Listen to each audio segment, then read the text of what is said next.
નમસ્કાર મિત્રો. ઘણી વખત કોમ્પિટિટિવ એક્ઝામના પેપર પછી આપણે ઘણા બધા એસ્પિરન્ટ્સને વિદ્યાર્થીઓને વાતો કરતા સાંભળીએ છીએ કે પેપર બહુ સરસ હતું, ઇઝી હતું, આપણે કરેલી તૈયારી પ્રમાણેનું જ હતું, પણ 10 પ્રશ્નો રહી ગયા, 15 પ્રશ્નો રહી ગયા, 20 પ્રશ્નો રહી ગયા. અને બહુ સ્વાભાવિક છે કે જેને બધું આવડતું હોય એની સાથે આવું વધારે થાય છે. આવું ના થાય તેના માટે ઉપાયો છે. Number 1, time framing mindset.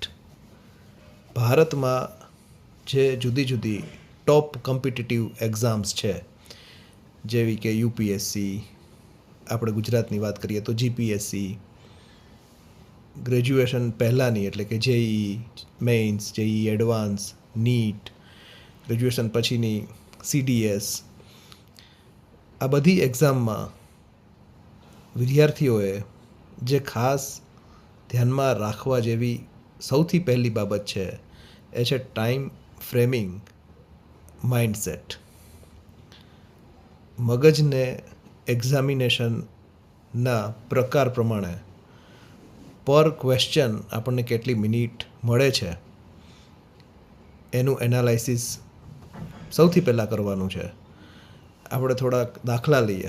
જેમ કે જીપીએસસીની પરીક્ષા, તો પ્રિલિમ્સમાં 300 પ્રશ્નો હોય છે, બરાબર, અને 180 મિનિટ હોય છે. એનો મતલબ થયો 36 સેકન્ડ પર ક્વેશ્ચન. જો કોઈ ક્વેશ્ચન તમને ઇઝી લાગતો હોય અને રિકોલ કરવામાં 1 મિનિટ 2 મિનિટ ગઈ, એનો મતલબ એવો સમજવાનો કે તમને પાછળ આવડતા ઇઝી ક્વેશ્ચનમાંથી 2 કે 3 પ્રશ્નો ખાઈ જશે.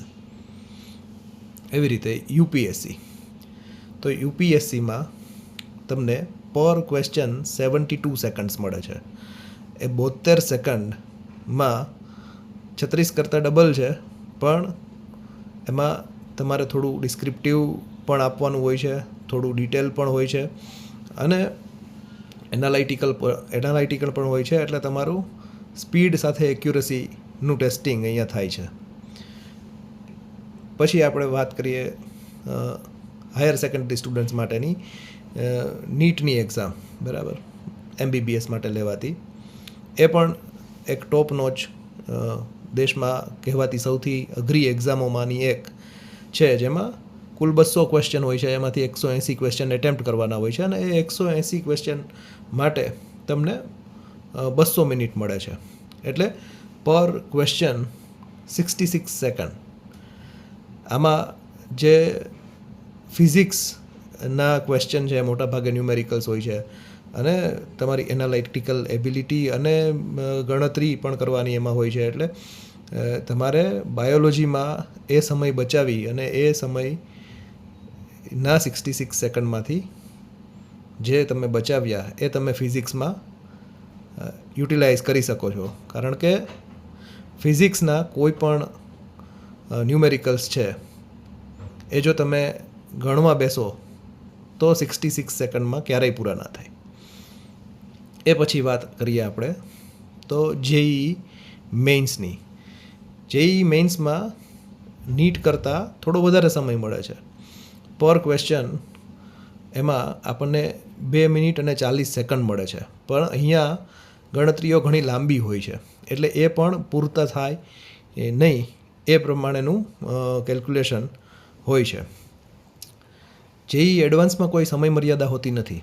એમાં લગભગ તમને 4 થી 5 મિનિટ પર ક્વેશ્ચન આપી શકો એ પ્રમાણેનું ટાઈમ ફ્રેમિંગ કરો તો આરામથી પેપર પૂરું થઈ જાય છે. અને વાત કરીએ CDSની એક્ઝામની, તો CDSમાં દરેક સબ્જેક્ટમાં 120 પ્રશ્નો હોય છે, એની સામે 120 મિનિટ મળે છે, એટલે કે 1 મિનિટમાં એક પ્રશ્ન 60 સેકન્ડ આપણને મળે છે. હવે આપણે બધાને એમ થશે કે આ બધાને બધી ખબર છે, તો આપણે આટલી બધો આ સમજવા પાછળ સમય બગાડવાની કેમ જરૂર છે? જરૂર એટલા માટે છે કે હવે હું તમને ક્રેક કહીશ કે તમારે આ સમય મર્યાદામાં આ પેપર પૂરું કરવું છે, તો સૌથી મહત્ત્વનો ક્રેક છે તમારો રિકોલ ટાઈમ.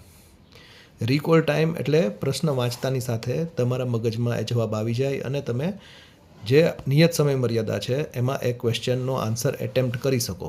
એવું કઈ રીતે થાય?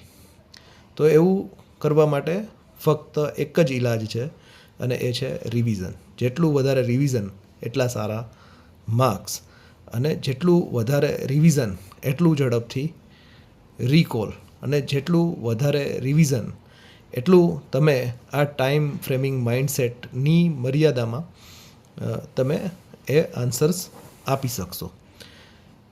એટલે આપણે મહિનાઓ સુધી તૈયારી કરીએ, વર્ષો સુધી કોચિંગ કરીએ, એ બધાની સાથે સાથે આપણે જે કંઈ તૈયારી કરીએ તેનું અઠવાડિયે એક આખો દિવસ આપી અને આખા અઠવાડિયાનું રિવિઝન જો આપણે ના કરીએ તો તમારો રીકોલ ટાઈમ છે એ દિવસે ને દિવસે વધતો જશે.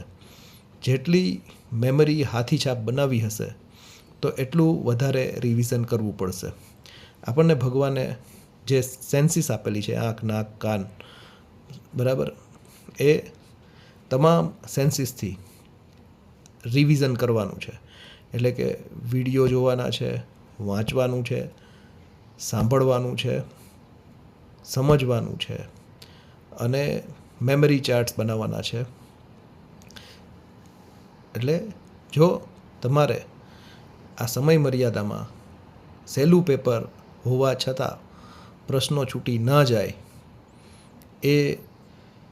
એવું જો કરવું હશે તો રિવિઝન મસ્ટ છે, બરાબર. અને રિવિઝનથી જ, અને દરેક વખતે જ્યારે આપણે પેપર આપીએ કે કોઈ આન્સર લખીએ કે રિકોલ કરીએ ત્યારે આપણે જે કોમ્પિટિટિવ એક્ઝામની તૈયારી કરીએ છીએ તે કોમ્પિટિટિવ એક્ઝામમાં પર ક્વેશ્ચન કેટલા સેકન્ડ કે કેટલી મિનિટ આપણને મળવાની છે એ હંમેશાને માટે રોજ ડેઈલી ચોપડી ખોલીએ બંધ કરીએ આપણને યાદ હોવું જોઈએ. એટલે ઓટોમેટિક જે દિવસે આપણે પેપર લખવાનું થશે તે દિવસે આપણે એ જે ટાઈમ ફ્રેમિંગ છે એને અનુરૂપ આપણો માઇન્ડસેટ થઈ ગયેલો હશે અને ચોક્કસથી સફળતા મળશે. તો જ્યાં સુધી બીજો વિડીયો ના બનાવું ત્યાં સુધી ખૂબ વાંચો અને રિવાઇઝ કરો. Thank you.